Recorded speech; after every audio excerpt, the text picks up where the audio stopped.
Alright, I want to talk about the traditional 8 to 12 week cycle with PCT versus the, the kind of blast and cruise lifestyle commitment.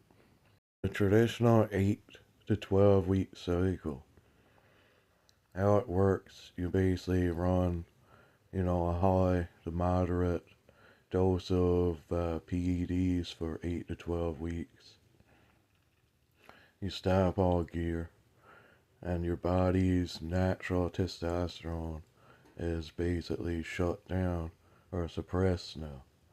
So what you do is run PCT, post-cycle therapy, for 4 to 6 weeks. Sometimes even longer if you're really on a lot of shit, to try and restart your natural production. And then basically you stay off, or I would stay off for at least 6 months if you're doing that stuff. And you recover, and then you start another cycle.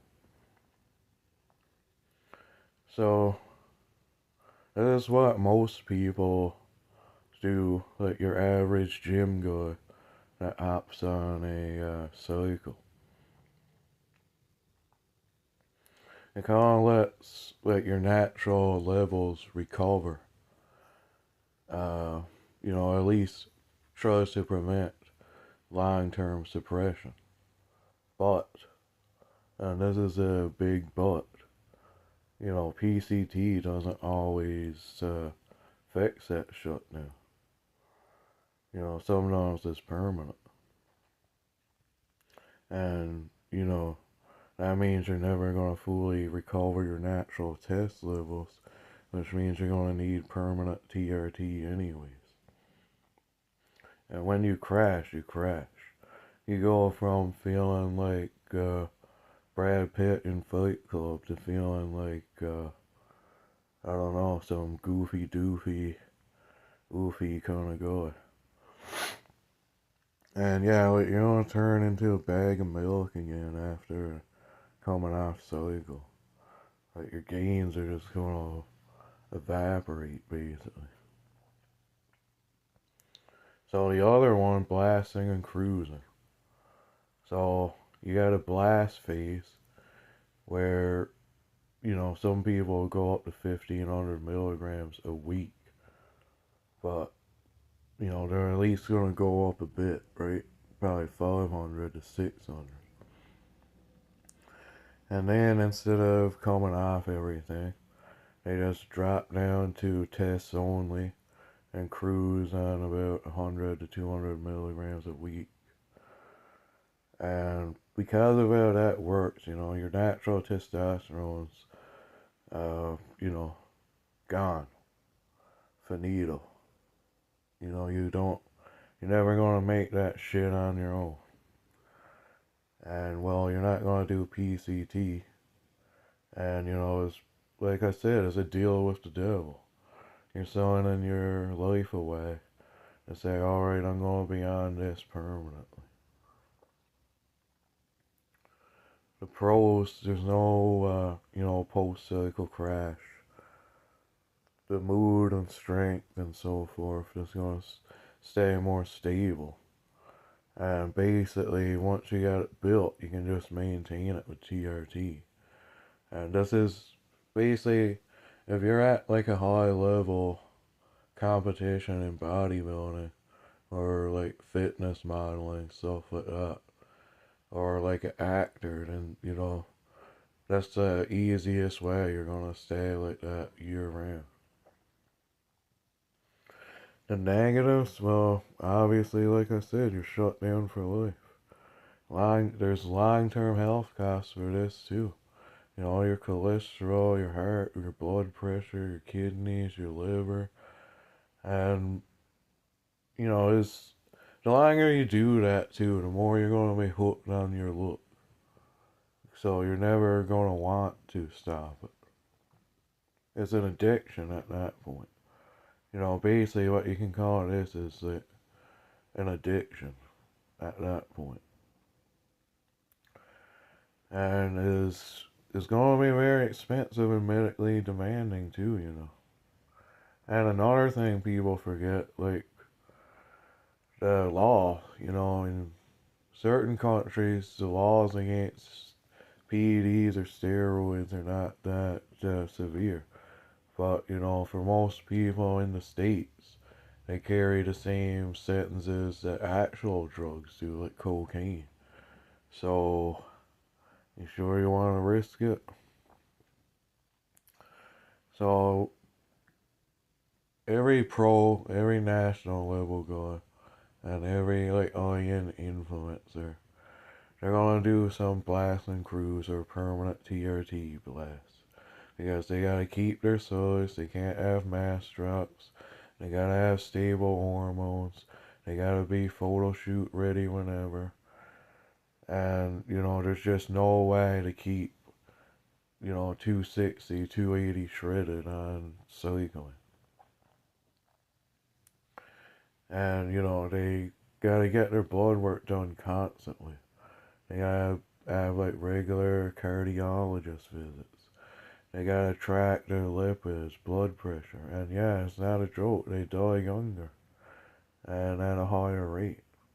There's a reason those influencers, you know, die so young.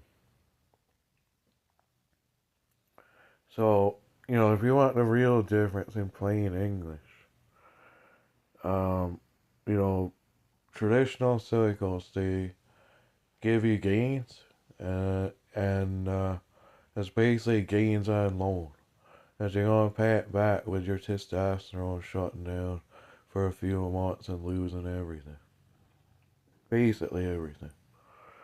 Blasting Cruz, making a deal with the devil, and you're saying, I want to look good but die young, basically. Or I want to be massive and die young. So what's actually better? For your normal guy at the gym, got a normal life, you know, a traditional cycle or low dose TRT is best. For like a guy that wants to, you know, look like a movie star or a wrestler or an old school MMA guy or a classic physique guy, you know, blast and cruise. But it's a one-way door, definitely. So, I just want to say too, you know, if you take more, you don't get twice as big. Because dosage response is never linear. You're not going to go, say if you're taking 250, you bump it up to 400. That's a small bump in muscle mass. Not a lot. If you go up to 600, even smaller. You go up to like 1,000 or a gram a week from that. And all you get is side effects. You know, the more is better mentality just comes from like, I don't know, like the psycho gym bro kind of culture that was around in the 2010s.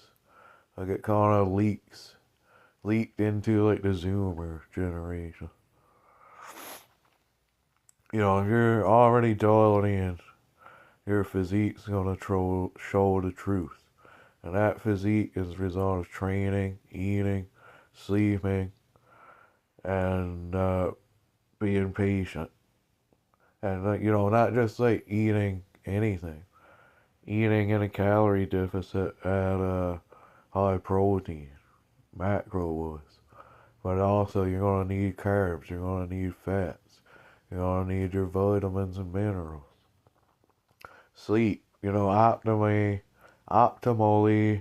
you want like 9.5 hours a night, honestly. I know that sounds a lot, but the whole 6 to 8 hours thing, it's not enough when you're destroying your body every day. Unfortunately, I only get probably 6 to 8 hours myself. Training, yeah, like good training, intense, progressive, intense, heavy training. Food, you know, your proper food. food is anabolic itself if you're eating right.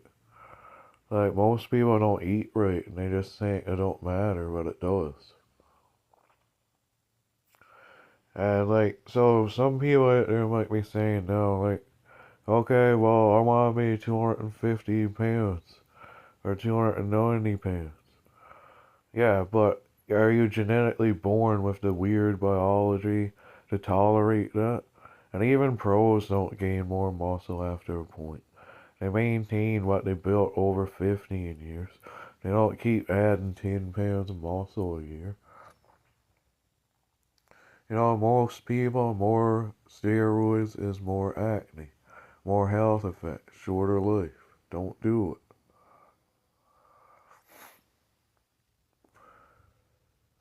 You know, it's going to give you more estrogen, more bloating, worse, lipid profiles. And, increasing some things are just going to make you look like a bit more dried out. That's it. So once you're past like a beginner phase in the gym, you know, track your calories and macros. For another thing, don't even think about taking steroids if you're not lean. You know, because look into a little thing called insulin sensitivity. Sleep quality. Again, like most people don't get good sleep today. Stress and cortisol. Yeah, everybody's pretty stressed and depressed and anxious and busy and bored and shit today. And that affects your muscle building ability, right? It slows it down. It can even reverse it, and it can lower your T.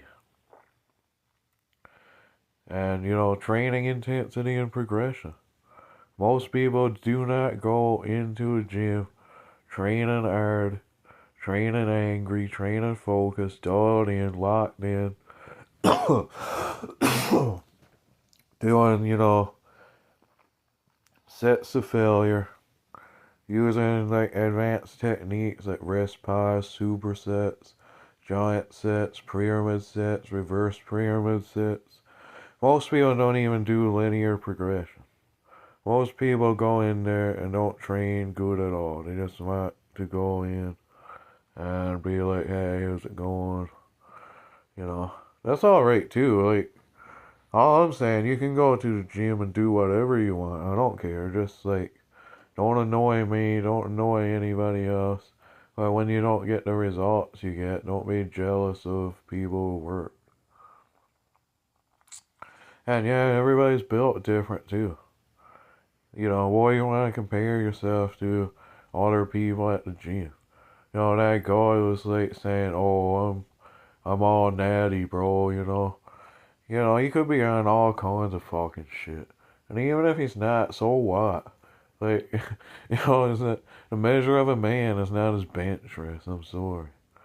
There's plenty of guys in history that never touched a weight that were, pretty cool.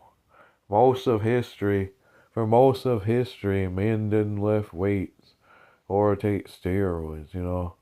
They trained for battle or labor or whatever, right? So all we're doing with like strength training and stuff like that is kind of giving us a space where we emulate that. It's kind of the same with modern MMA, I'd imagine. Anyways, the only thing after a certain point, more steroids guarantees, is, a shorter lifespan, higher blood pressure, thick blood, clogged arteries, it doesn't double, triple, or explode further like your gains. It just adds, slowly, like more muscle slowly with diminishing returns. So that's basically a summary of all I had to say here about that. You know, think before you take any of this stuff. Think long and hard. Alright, thanks. Bye.